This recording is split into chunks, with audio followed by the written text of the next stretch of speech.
Cool. Well, let's get going. Hello, everyone. Thank you for hanging out for the last few sessions of the Grassroots Radio Conference 2020 virtual edition. Thank you for being here. Just a few quick words. Individually, each of our stations has the power to save lives, energize voters, and comfort our neighbors in their time of need. Together, we can amplify cultures, start movements, and inspire new ways of life. Thank you to our sponsors who recognize the importance of college and community radio. Those are the Pacifica Network, SCMS Broadcast Equipment Solutions, Spinitron, Broadcast Tool and Die, and Mad Pixel Art and Design. Thank you all. We have coming up after this session, we have our other keynote with Ken Friedman. We also would love for you guys to fill out our survey at virtualgrc.org/survey and let us know how the conference was for you and how we can improve things, and et cetera, et cetera. All right, there's Joseph. So we are, this is our keynote panel for the evening, Power to the People, the Importance of Diversity and Inclusion in Community Radio, moderated by our very own Tia Marie from WXOX here in Louisville, Kentucky. Our panelists, we have Alicia Sanchez from KBBF, Santa Rosa, Jana Thrift from KEPW, Eugene, Jaison Gardner from WFPL here in Louisville, and Joseph Orozco from KIDE, Hoopa Tribal Radio. Welcome, all you guys. Hi, Jackson. Welcome, everybody. Thank you, Jackson, for that introduction. We really appreciate you. We're excited about this panel and to be one of the closeout keynote panels for this amazing conference so far. It's been phenomenal, for sure. So for those of you who aren't very familiar with what this panel is going to be about, I'm just going to break it down a little brief synopsis. We basically have recognized the need for diversity and inclusion in radio, and how for so very long it was made to be that way. That was the intention, right? To silence the voice of the collective and to allow for media to be pushed from one perspective. And we have since realized that is just not the way to be. We need the voices of all people included. We need to empower as many folks from as many backgrounds as possible to be included in this platform. And we have an amazing group of panelists here who all have experience promoting diversity and inclusivity, and are a very diverse group of people themselves, and have done everything they can in their own lanes to make sure that any platform they're attached to is also very diverse and inclusive. So I'm just going to do a brief introduction of each of the panelists, and who are all on the West Coast right now. I'm kind of jealous because they're all getting that good old California sun and East Coast sun, West Coast sun. And although it's pretty here in Louisville, so I can't complain too bad. Absolutely gorgeous here.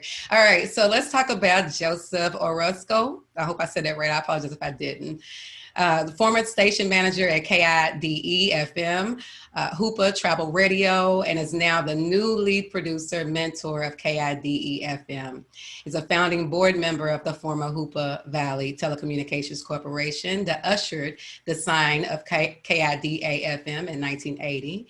Took over the paid management position of KIDE in November 1988 after serving 2 years as a volunteer manager. And that's Joseph, right? His working values are healthy native media, consensus building, and holistic management. And his experiences include facilitation, producer training, interview hosting, independent audio production, and storytelling. Jana Thrift is a station manager of KEPW, interested in discussing a new community radio business model that moves away from top-down structures and towards a culture of inclusiveness, and that she has done in her organization. So we'll get to hear all about that. All right, Jaison is a Louisville native. Shout out to the homeboy, currently in LA. He's been a social justice activist, health educator, and community organizer for more than 20 years. He's also the producer, co-creator, and co-host with Dr. Kyla Story, a Louisville public media Strange Fruits, musings on politics, pop culture, and Black gay life. It's an award-winning weekly podcast, so make sure y'all tune in to that, focused on social justice and pop culture, all right? And Alicia Sanchez is a longtime community activist for nonviolence and social justice on many issues affecting workers, immigrants, women, and youth. She serves as a volunteer in an active role in the day-to-day station operations and as board president of the Bilingual Broadcasting Foundation, Inc., which operates KBBF 89.1 FM, the first bilingual public radio station in the United States, broadcasting programs in English, Spanish, and indigenous languages from its studios in Santa Rosa, California. Welcome, all of you. Such a pleasure to have you here. As you can see, thanks so much for having us. Yeah. Hey, as you can see, you know, they have it. They have all we need to have this amazing conversation about diversity and inclusion. And I added one more thing, which is equity, right? We need to also focus on equity if we're talking diversity and inclusion, because sometimes people need a extra boost, right, to get where they're trying to go. So before we get into it really good, I'm going to define the 3 terms I just gave you. Diversity, which means showing a great deal of variety in anything that you do. Inclusion, the act or state of including or being included within a group or structure. And equity is the quality of being fair and impartial. All right. So it's really important that we have these discussions now, because we're living in a time where we're seeing a lot of organizations and corporations recognizing their lack of diversity and inclusion. Radio stations across the country serve a very important role of giving information and providing information to the masses. And that information needs to come from various backgrounds. So I'd like for everybody to kind of talk about their experiences that they've had with being a more diverse and inclusive organization. I'll start with you, Jana, because you all have done some very intentional work on making your organization diverse and inclusive. So if you can just give us just a brief idea on that. Yeah, you know, I don't come from a nonprofit background. I really got involved with the radio because I seen it as a fabulous platform to be able to reach outside the choir and be able to communicate with community members one-on-one, really, to be able to bring voices from our community to represent themselves and to have a platform to do that. And when I got involved, we had a board that was strictly elderly white men. And I know that they all had very good intentions and really wanted to do the right thing and be inclusive, but it has definitely been a learning process for all of us to really walk that talk. And so I really am proud to say that we actually have 3 women and a transgender person on the board now. And I feel like I've been a big part of that. I think that one of the ways that happens is when you see things that can make it better, or you see things that are problematic, you say it out loud and you tackle it head on.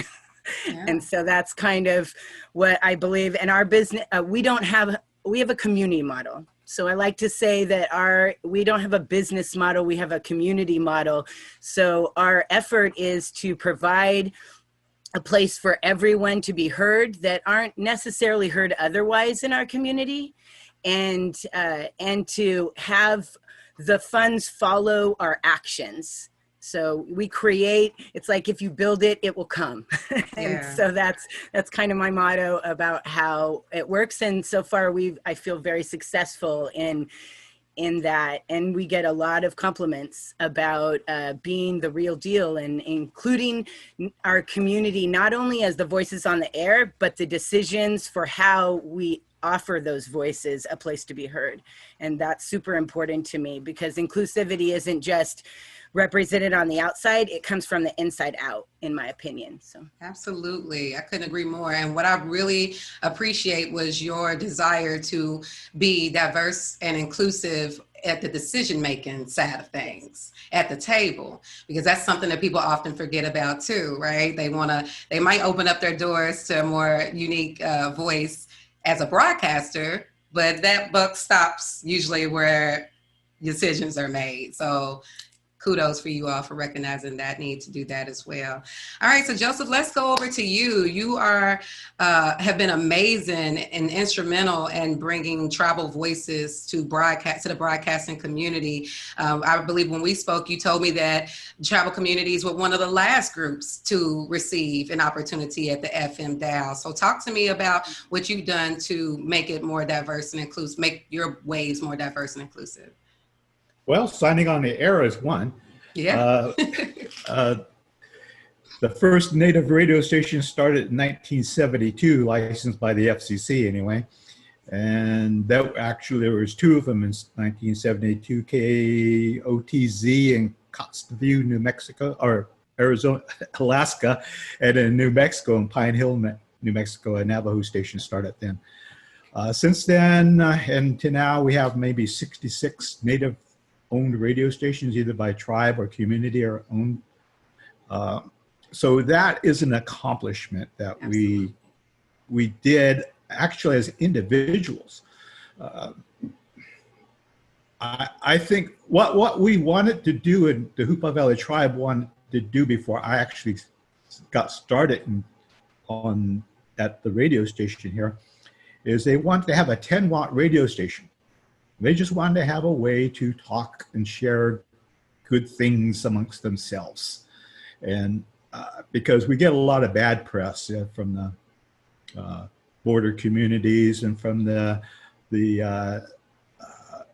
non-Indian owned media on the coast, we just get a lot of bad raps. Everybody's talking bad about us. So that was back then in the 70s. And so we wanted a 10-watt radio station. So did all the applications, actually built a 10-watt radio station in the neighborhood facilities up here. And it actually worked. It worked really well.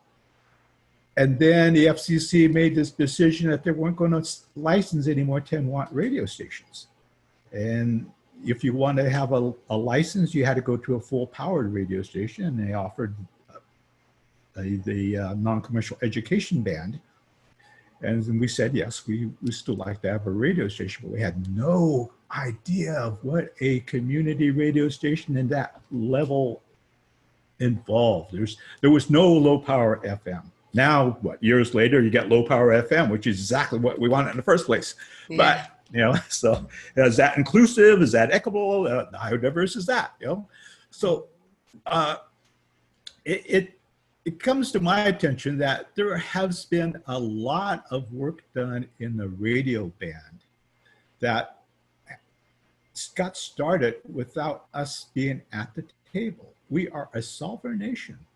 There's how many 500 sovereign nations in this country, and how many of them have radios, radio stations?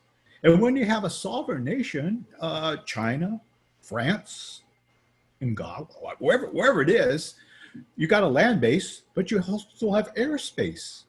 How come we didn't get sovereign rights to the airspace? The FCC did not bring us to the table and say, we're going to establish these network of radio stations and frequencies all across this nation, and we'd like to have your opinion. Do you want some airspace reserved for you? No, they didn't do that.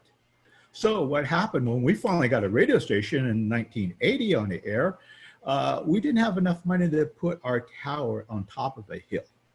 So it's at the bottom of a valley. We're 1,555 feet below the height of the average terrain. So our signal is 195 watts, because if we go higher, it starts bouncing off the mountains. So if we wanted to move our tower to the top of the hill, we couldn't do it, because now it would be interfering with Jefferson Public Radio out of Southern Oregon. Wow. And so they have 91.3 FM out of another town that they have their network in. So how is that equitable? It's not. How is that inclusive? It's not. How much diversity does it show that the FCC provided at that time that they made those regulations? It doesn't. So being on the air is a power statement. It's a sovereign statement.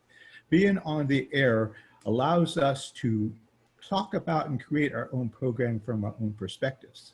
Yeah. And to be diverse, we bring other points of view. Pacifica, How many native radio stations belong to the Pacific? How many native radio stations are on this listening right now? I don't know.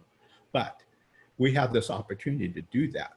Now it's our responsibility to reach out, I feel, to other people, and let's hear what you have to say. What do you know that could help us, and what do we know that can help you? That is how I see these airwaves, and how we could help one another. And that's why I'm so much involved with community radio. And I stuck with it, like you mentioned in the introduction, 2 years as a station manager on a volunteer basis, because if we didn't do it at that time in 1985, we could have lost that station. It would have gone dark. So I volunteered to manage it, and I got 22 other local people to keep it on the air, at least I think we did 15 hours a day, 7 days a week, just to keep it on there. All we did was play music. So then finally they thought, well, you're doing so much good work, why don't we pay you something? So they threw some money at us, and it's not enough. So I'm thinking, to be inclusive, to be fair, to be equitable, CBB is finally starting to change its thinking a little bit. In that what they have always done is they gave the biggest amount of money to the stations who brought in the most amount of money.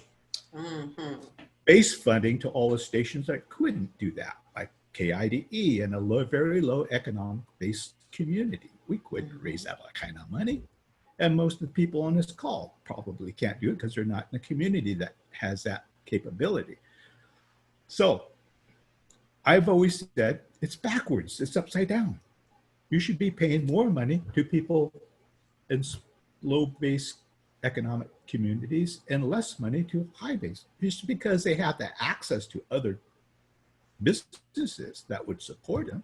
They're doing okay. I would love to have that money. So why don't you, CPB is what, 50 years old? You're celebrating. Why didn't they go through this whole process of jubilation? Turn everything backwards, upside down. Give the most money to those with the least, and the least money to those with the most. That's too much like right. Yeah. That comes out of the Old Testament. Yeah. Right? And you run it for 50 years. Why should we get the money that Minnesota Public Radio got in their NFFS funds, and they get what we got from our NFFS funds, the basic 63,000 plus bonuses for being rural and being minority. So that's where I'm going. Yeah. If you want it, okay. All life matters. That's right. And all opinions matter. But until we get together as a group of people and start expressing what our values are, what they mean, and how they could work equitably for everybody else, we're going to be in the same right. We're going to talk about the same topic again next year and a year That's after. right. That's so true. Thank you for inviting me to this. I'm very honored to be a part of this group. We're so honored to have you, Joseph. It's like you said, you have to, it doesn't make sense the way the system is set up, even as we see it, right? It's no reason that you all should have been left out of the conversation. And I mean, let's face it, people can create whatever narrative they want when the people they're discussing aren't properly represented. So, there's a reason for the disinclusion of the tribal people, like there was a reason for the disinclusion of Black people, like there was a reason for the disinclusion of the LGBT community, a disinclusion for women. Like this is intentional, right? So thank you so much for pointing out, these intentional barriers that have been put in place to keep certain communities out. Now, speaking of barriers, I'm going to roll it over to Alicia because she has put in work to eliminate language barriers. So Alicia, please tell us about how your station is fighting that. Yes, hi. Thank you so very much for inviting me to this. I already, just having the meeting before with the panelists and preparation was already a learning experience for me. So thank you so very much.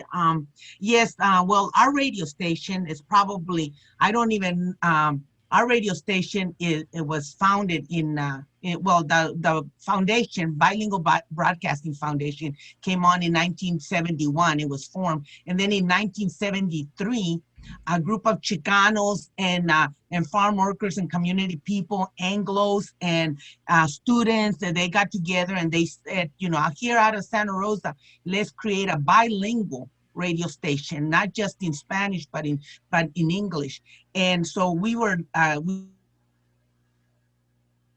got a money from the foundation of the Kennedy Foundation, Robert Kennedy's foundation, and Edward Kennedy helped with a helicopter take up the antenna all the way to the highest peak here in Calistoga, California, and it's Mount St. Helena, and we have a very powerful antenna. When Joseph was talking of where his antenna is compared to ours is in the very top peak. And so we originally were able to cover 18 counties, not cities, but counties. Now it's mostly, what is it called? Joseph just sent out a thing saying whether I'm part of Radio Bilingüe. And Radio Bilingüe, actually, we call them that all the other radios are our children. KBBF is the parent of all the public radios, bilingual public radio stations, bilingual ones. But anyway, so we are affiliated. I mean, in a sense, they broadcast. We broadcast at a Radio Bilingüe broadcast from in our airwaves. But anyway, one of the things about us is that during the 2017 fires, we've been broadcasting everything in Spanish and in English. We do that, even our audience is almost predominantly Spanish speaking, and so we were doing our regular shows and everything, doing fine and everything else. But then we realized that during the fires of 2017, we realized that no one was broadcasting information in Spanish. Even the Spanish commercial radio stations had locked out and because the fire was coming so close. We were lucky enough that we were not able to be near the fires of 2017. But at 5 o'clock in the morning, I get a call of Senor Francisco, who was a programmer opposite of where Santa Rosa, and he said, I see a fire, can I go to the station at 5 in the morning? And I said, yes, go there. Well, it turns out that from that moment on in 2017 at 5:30 in the morning, he and our director of programming, Edgar, came over and started to take everything from another station. Because I told them, just stream from any place. You can get information of what's going on in our own hometown. And he said, there's nothing on in Spanish. And I said, then get to the station, because I was out of town. I said, get to the station and just do what you need to do. Anyway, the point is that it turns out that we stream from an English-speaking radio station, and then we're translating everything into Spanish, and then we hand it over to the programmer and he would air it on the air. And I mean, I went to the press conferences that the city, the county, and everybody did, and there was no Spanish. It was all in English. And so I had to get on the air, stream and write, and then get inside the studio and say, this is what's going on right now. And then another person, I mean, this was ridiculous that there was no Spanish speaking information out. So we started to do that. But in the process of doing that in 2017, and we were finally able to get the county to listen to us and the other governmental and even other nonprofits to do things bilingually. Our audience is predominantly Spanish speaking. But in the process of in 2019, when the fires hit, we became aware of another group of people who were not getting, and even us, we were not fulfilling ourselves. We were not being, I guess you can say, diverse, even though in a sense we are, but diverse, inclusive, or even equal being giving fair power to a group of people that we did not know that is are part of our community, and that's the indigenous people from Mexico.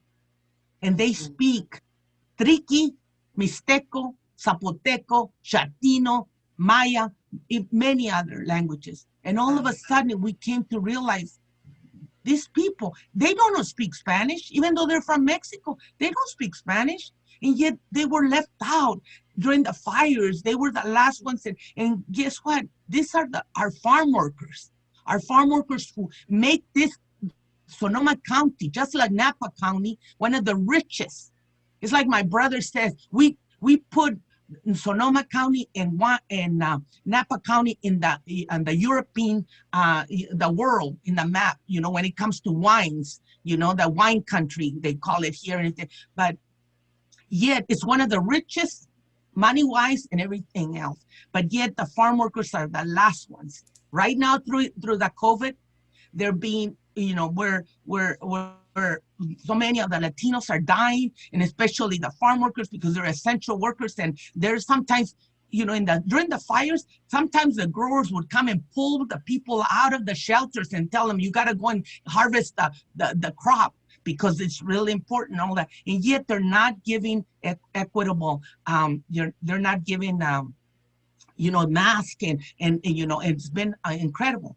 California, agriculture is the #1 industry we have, and yet it's that, you know, that just until last year or 2 years ago, over time, you know, the federal law that says 8 hours of being out on the, you know, if you're working 8 hours after the 9th, 8 hour in some state, you have overtime.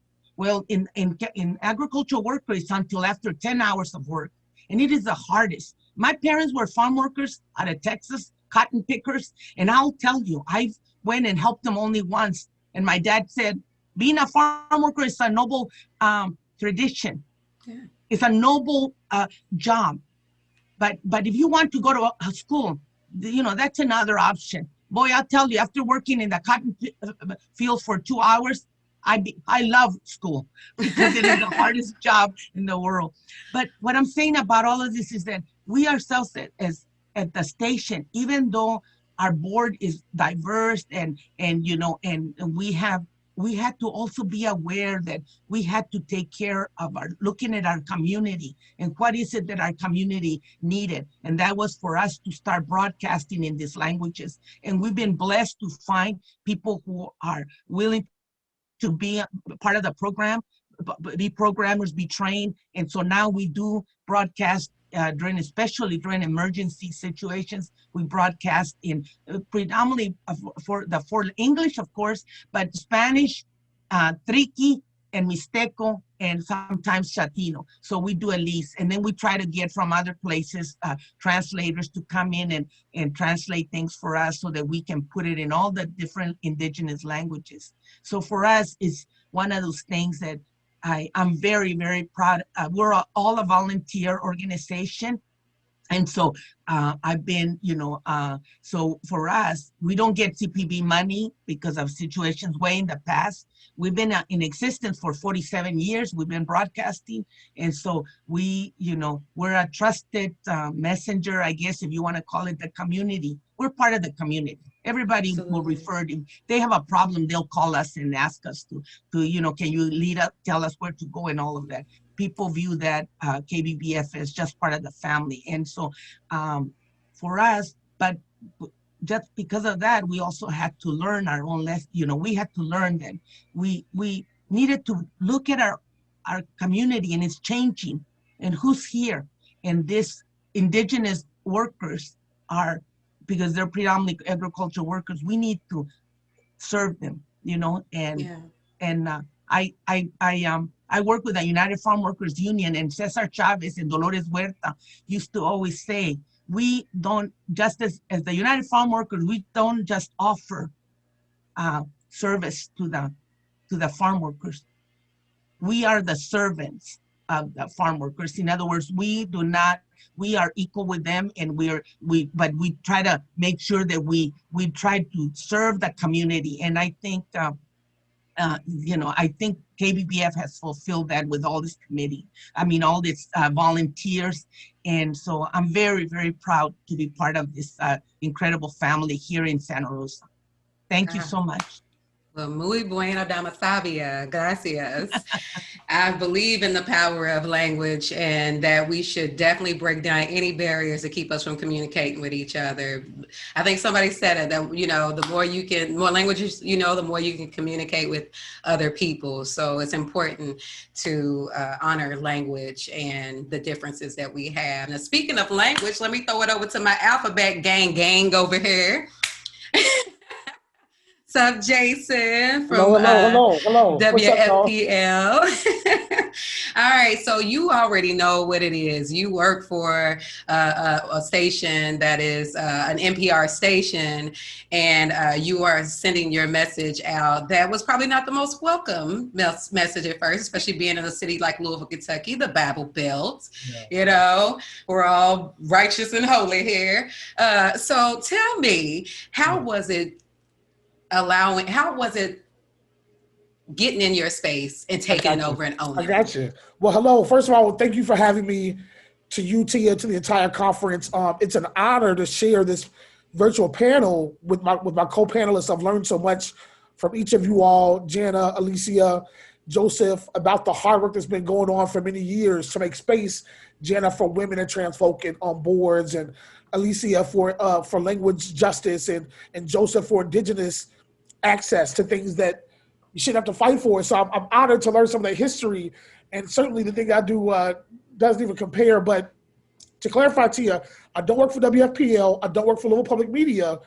We're in a very interesting situation. So I am the co-creator, co-producer, co-host of Strange Fruit Podcast, and we're basically independent contractors. Like, we're literally getting, they make it very clear we don't work for them, right? And so how we came to be several years ago, 8 years ago now, under then station manager Gabe Bullard and our former producer Laura Ellis.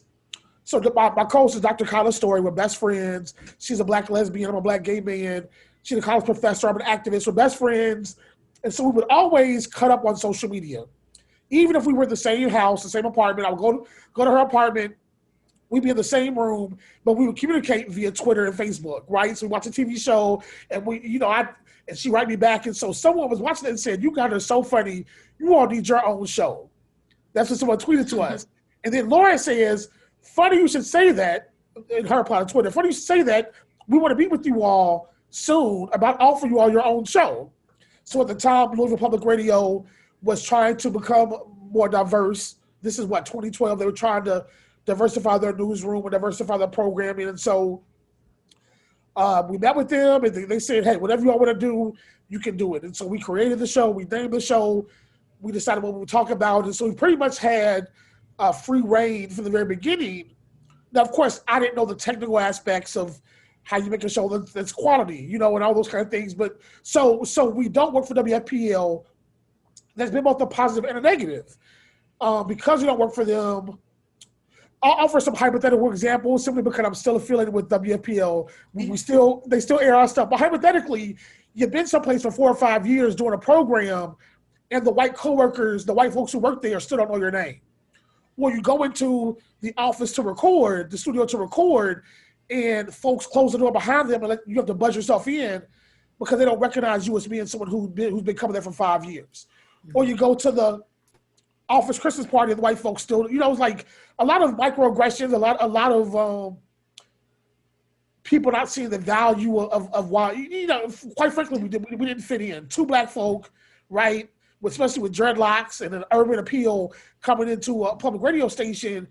Folks, a lot of folks didn't speak to us for quite some time, and that's something I go on the record and say. A lot of folks just didn't speak to us. We had to earn our stripes, and we had to do a lot of paving of our own way. I mean, the budget merely included giving us a producer who was also the engineer, giving us an hour or 2 in the studio, and that was it, right? We had to fundraise to buy a logo. We had to fundraise to buy our first bumper stickers. And then finally, maybe 5 years in, Kyla and I got a very, very modest, contractor's fee. But so, we did this for free for 5 years or so.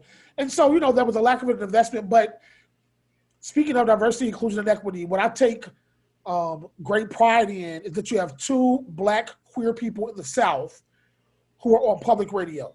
Mm-hmm. That no matter where you are in the country or the world for that matter, if you're a little Black child, a little brown child, a queer child, trans child, a young woman, and you're a Southerner, and nothing makes sense in the world that exists around you, you can turn on your radio or log onto your internet or download an app, and you can hear 2 Black queer voices in the South that are very unapologetic about those things, and it's free to you, right? Yeah. And so I was born in 1980. I grew up in the 80s and 90s, and you talk about Black gay men, there were no positive images of black queerness, let alone Black gay manhood, and everything was hyperbole and stereotype, and we were the butt of all the jokes, right? And so too many of my peers succumbed to suicide and risky behaviors, and because we had no one to look to, and we had no voices speaking for us. And so that's what I'm most proud of. And again, I'm very, very happy and very proud of our partnership with Louisville Public Media, because without them, we never would have thought about this. And then, but they give us the ability to kind of have a nice studio, and we have someone who uploads it to us to the web, and however that goes out to everybody, right? So those things are very important. We can figure out our own if we had to, but so I appreciate the working relationship, and make no mistake. Do I feel like it's a reciprocal relationship? I don't. Do I feel like there's a lot of lip service, like when they're trying to recruit a new Black colleague, our podcast, and look at this Black thing we do, but there's no, but after that, there's no, y'all feel what I'm saying, right? Yeah. It's lip service. And so, but again, hopefully we're paving the way for somebody else, right? And we hope that maybe there'll be more, I'm a firm believer in new media and community radio and those things, because it gives a chance for people like us, Black, brown, queer, women, poor, Southern folk, to tell our own stories in our own ways. And far too long, as Joseph alluded to, other people control the airwaves. And as you said, Tia, as long as the hunter writes the story, he'll always be the victor, right? And so, it's time for the lions to write some stories as well. That's so the hunters aren't always the heroes. And so that's the part I take in the work that we do. We're an award-winning podcast. We have international listenership. We have about I think it lasts about 9,000 downloads each week or so, and we've interviewed celebrities, and we've interviewed Beyonce's mom, we've interviewed, we have our celebrities we interview, which is always fun, Janelle Monáe. We've interviewed politicians, aspiring politicians. We've interviewed scholars. We've interviewed everyday people. We talk about issues like racism, classism, sexism, homophobia, and all those things. And so that's all I have to offer, about what I bring to this world of new media and community radio and telling stories that are oftentimes unheard. And I'm just honored to be on a panel with y'all. So thank you all for the work that you're doing and paving the way for folk like me to be able to come along and do this. So Oh man, thank you. Love it. And so glad to have you here, because you're an example of what happens when a station invests in diverse voices. Now, be that as it may, there's still some struggles there, and everybody wasn't on board, which is why it's important to get everybody on board when you're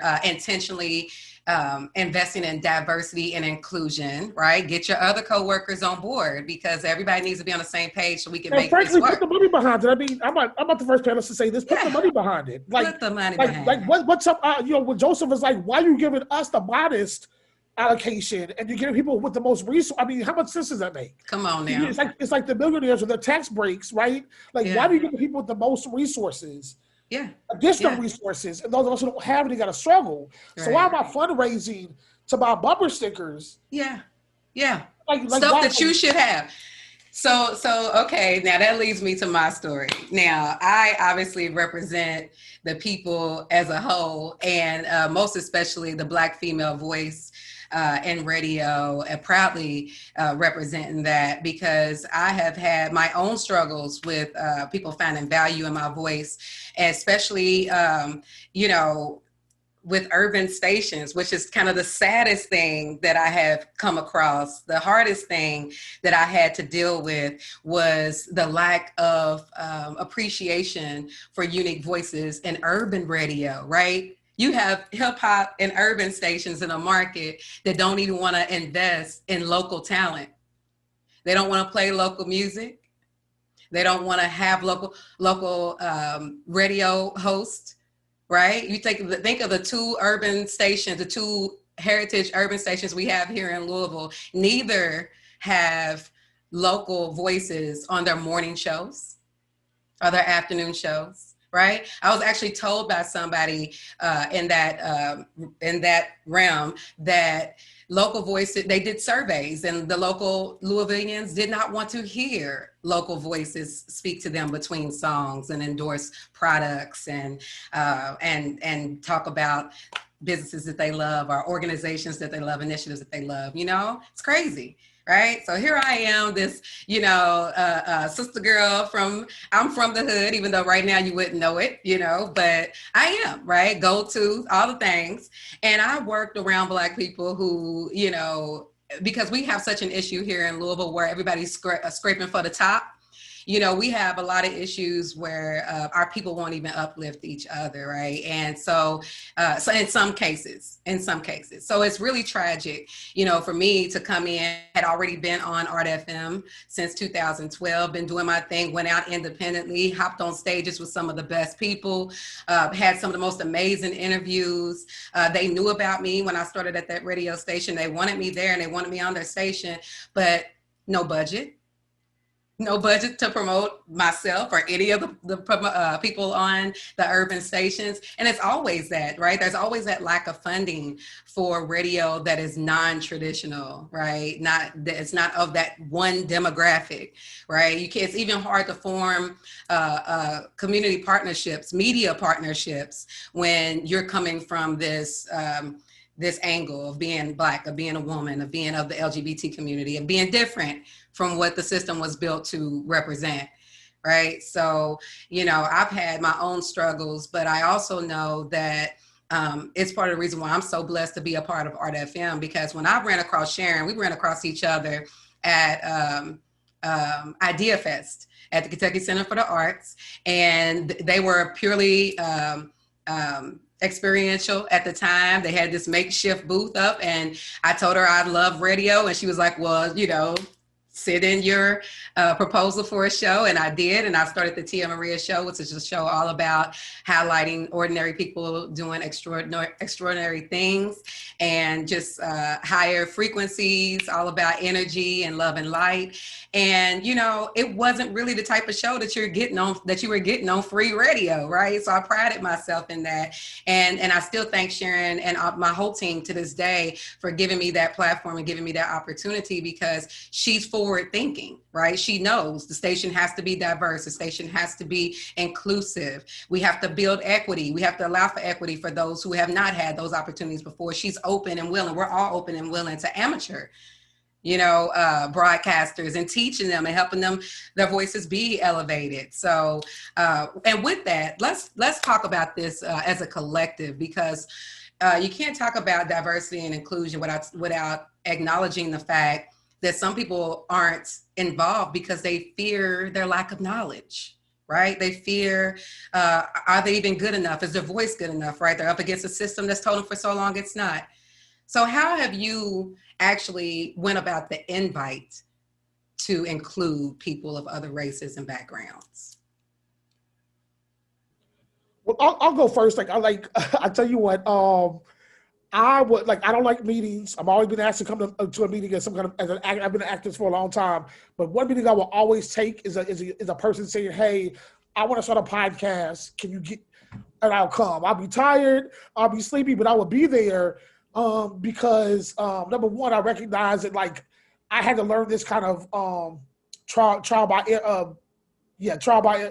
I had to learn this on my own. I'm sorry, the phrase escapes me. And I had to kind of learn, trial through it, whatever it is. I had to learn on my own, y'all. And so anytime someone wants some advice, I'm glad to meet with them and give them some advice, especially a young person, a queer person, a Black person, a brown person. So that's that's one thing I can do. I can't give you access to my studio necessarily. I can't, I can't hook you up with a contract for WFP. People are like, put me on. I don't have that kind of power just yet, right? What I can do is tell you what I've learned, give you some tips on like how to make your program entertaining. I'll listen to your first episode, give you some feedback. I'll help promote you. I even have you on my podcast to talk about what you're doing to my audience. Like I love to have people who have written a new book, or, we had an intern one time who wanted to go into communication. So he interned for us for a semester. And as his final project, I gave him, for one episode, you take over the show.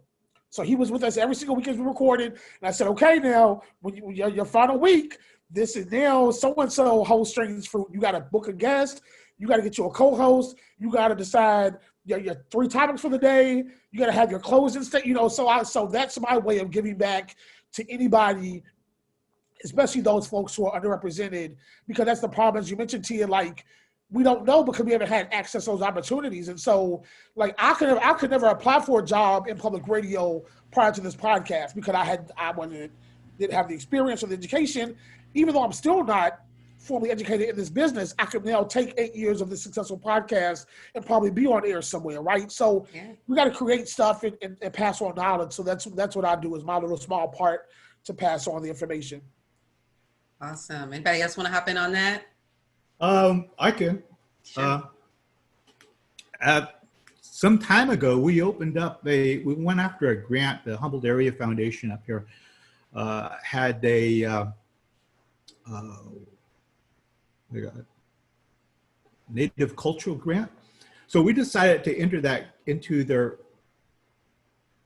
process, and an opportunity to open up and bring Dick Brooks here. Probably many of you know him. And he did a training on how to produce radio, how to produce a program, and what he was opened up for us to do was to have 5 workshops in 4 locations, one in Hoopa, one in Wichpeck, one in Orleans, and actually there was 2 in Hoopa, and one in Eureka at Humboldt State University. We had 54 people take this course on how to do radio. And out of that, one person from Orleans took that training and actually created programming for us right here. And she volunteered for a while, and she got used to doing this. And eventually we hired her as a contract. And so she started producing a program that we called Health Matters. And that was actually highlighted by NFCB from as one of 2017, one of the 17 community radio podcasts you need to listen to. And we were ranked up there with I think number 7 out of 10 out of the 17 podcasts that were recommended. So that was one way that we do it. I open up, I invite people to do programs about their departments. I'm trying to get our station managers, our managers of the other departments to do what I had integrated as a station manager. I did it for 4 years. I did manager's log. And every day, like Star Trek, captain's log,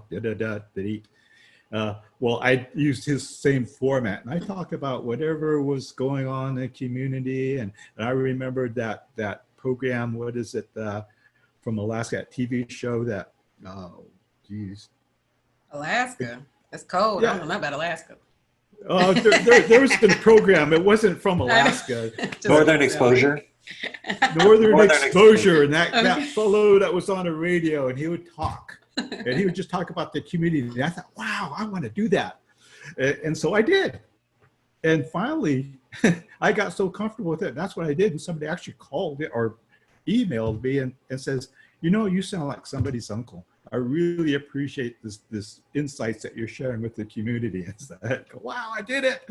And so now, okay, I switched my manager's log, and as the lead producer, I'm going to go after the rest of the 40 other managers are in our tribal operations. Says, come, just do one. I did one a day for 4 years. You could do one a month or one a year, and we'll put it on there, and you be the manager for that manager's log, and tell us what your insights are. Tell what you do, and what do people do not know about your operation. Can you explain it to them in 4 minutes, 3 minutes? What are you working on? So that's how I'm trying to expand this operation into the community on a local level. I just might go after the tribal council too. But, why did you vote for that? Why didn't you vote for that? You know, that'd be I don't know, but that's right. that'd be a challenge. Right. But that's a good thing to do, I think. Yes, it is. Sounds like a great plan. Yeah, thank you. Mm-hmm. All right, so next question. All right, and I'm gonna throw this one to the ladies and let them tell us what they think about this. Could you help us visualize what some of the barriers look like that have kept people stations from being more diverse and inclusive? And then could you break down what organizations could do to allow for more fair opportunities in management and in broadcasting? I guess I could start to visualize what diversity, inclusion, and equity in radio looks like. Honestly, well, the barriers. What? The barrier. So like for folks that may be on here that may not be realizing what they're doing, that's creating this, lack of diversity and inclusion. Yeah, I think that honestly, the process of community radio stations feeling like they need to follow a business model and create money as their main focus of how they support themselves and focus on programming that they think is professional enough to deserve being listened to.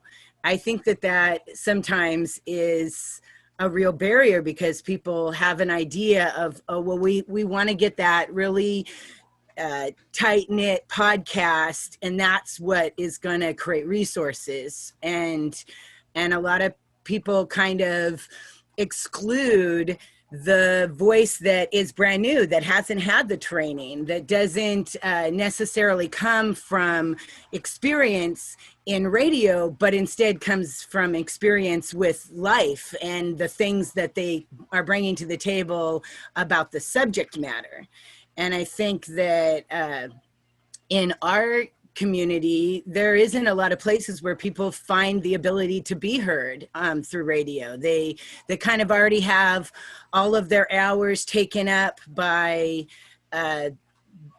the stuff that is more popular, or they think will be more popular. Yeah. And so I think that creating our radio station was kind of our way of countering some of those barriers for everyone in our community. I guess that's why I was starting with that, because I feel like we kind of brought down the barriers in our community for people to be heard by having a mission that is, we want to be the place where people that are left unheard have a place to go so that they can be heard. And it has been so well received to be able to hear your neighbors and feel connected and know that we offer training, we offer workshops for that specifically address diversity and inclusion and equity, and try to create an experience within our radio station that gives people an opportunity to be part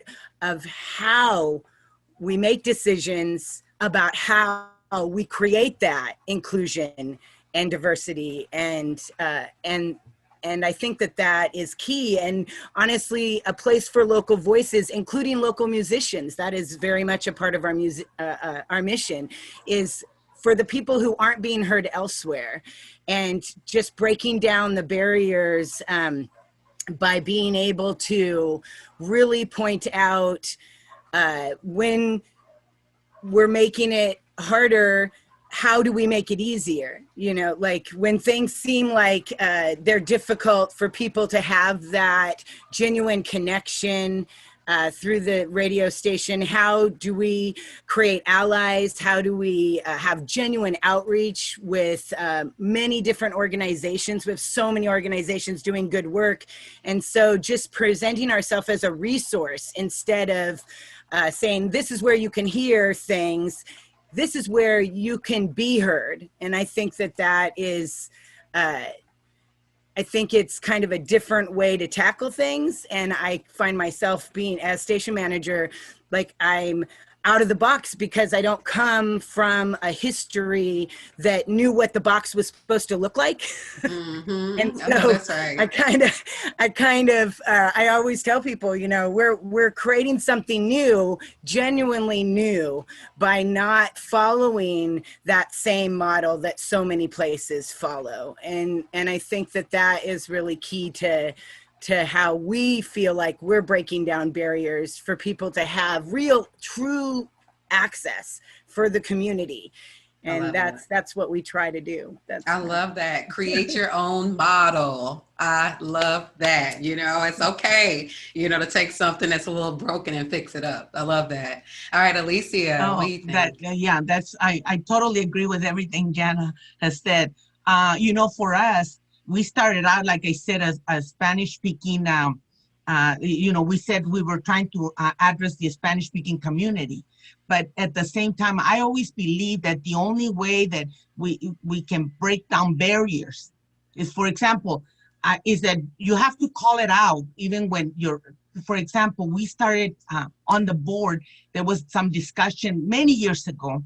I wasn't on that board, but there was discussions of, oh no, we can't, this is only a Spanish speaking program, radio station. We're not going to deal even with English. So when we tried to bring, when this new board came on, and we were in a sense more, maybe you want to call it progressive or whatever, we were pushing for English. There were some really good English programs, you know, that address social issues and everything. So we pushed for English, and now we're pushing for indigenous languages. But I also feel that your board, and also even your state, the people who are in the, I guess, like you say, management or in control, need to be able to be intentionally looking at your community, be part of our community. We're very blessed in that our board members are grounded in the community. They're activists in the community. So we are able to, when I go to them and I say, this is what the kind of programming we're gonna do. And even though I'm not, you know, I feel like it's really important for us to do, in other words, for us as a radio station, not have those barriers, not contribute to not giving a voice. This is the purpose we're there, to give a voice to those people who don't have a voice. So you have to go, and you can't be the one, like I can't be talking about youth issues. You know, I'm an old lady, you know, I'm a viejita. No, it's, you know, you go, but you also don't go and look and say, oh, I want you to come over here. You want them to be part of that decision making. You want them to be part of that, to get their own program. So for example, at one point, I told the program director, he's the one that actually makes the decision. The board told him, you can make you're the one that makes the decisions, but I'm always right there, kind of telling him, even though I'm not being the board right now, I'm being the stage manager. Let me just tell you what I think. But I've learned a lot from this young man. He's taught me a lot about, for example, for me, we talked about different issues, and I always tell them, let's go for it. Let's go to go find some people like this. For example, we used to have a program called the Weir program, the Queer program, and that was and it was done by transgender, and it was wonderful. It was beautiful, but it was only in English, you know?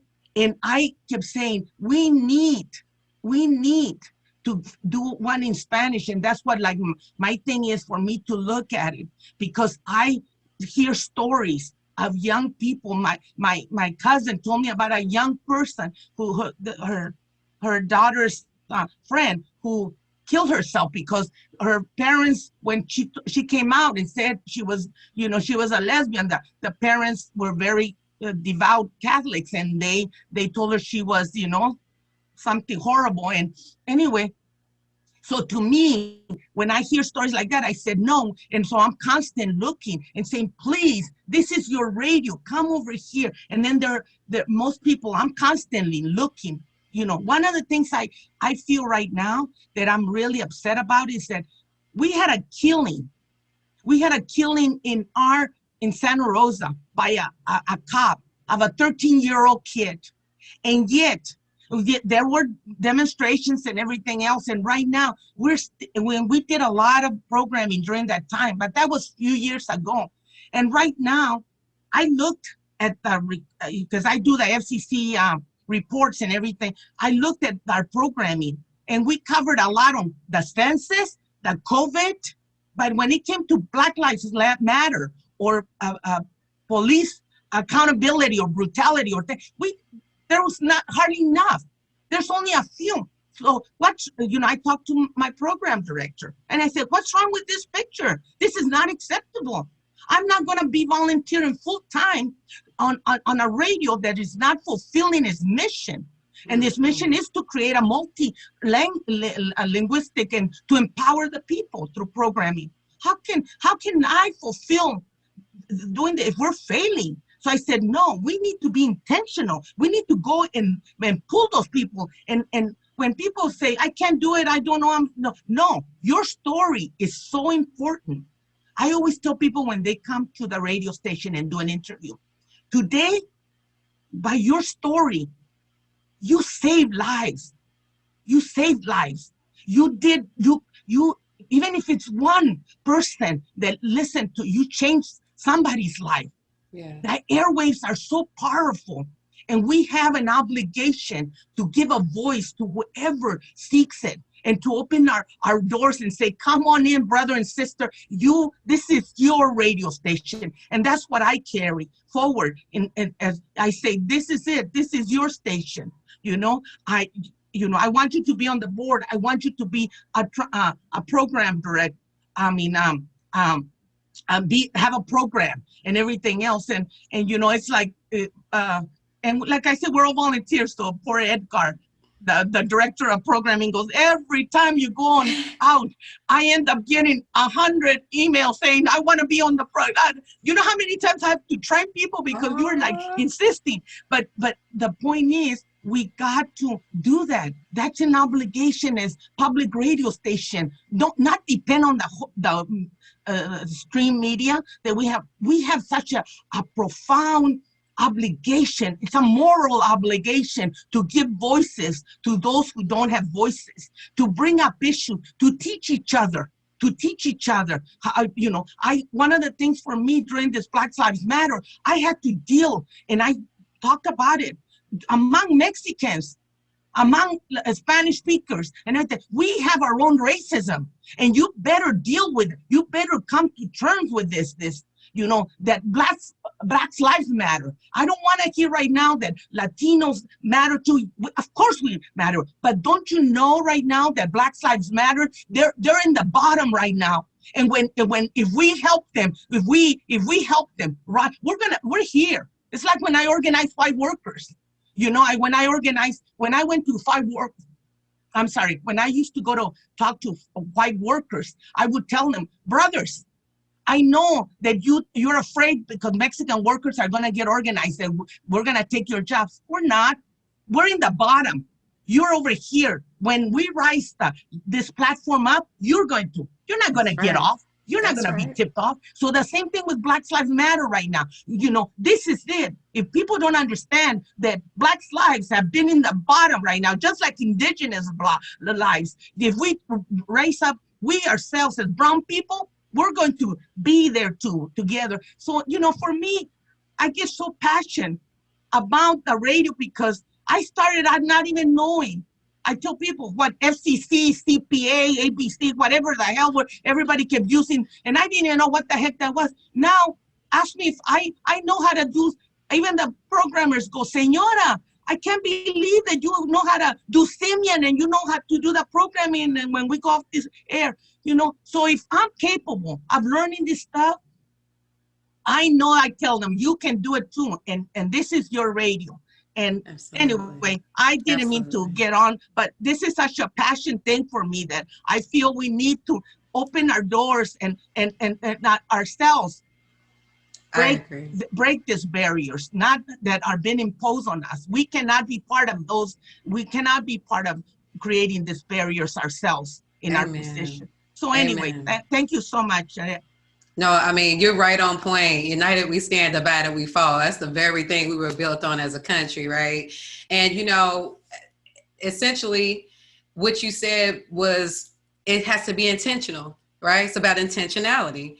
That's what it boils down to, right? Every day, be looking for a way to make your station more diverse. You also said another thing that was very important, and that is actually be in the community. Know your listeners, know who you're broadcasting to. A lot of these national broadcasting companies can't even tell you who's listening. They're relying on a survey to tell them, and anybody could have filled out that survey.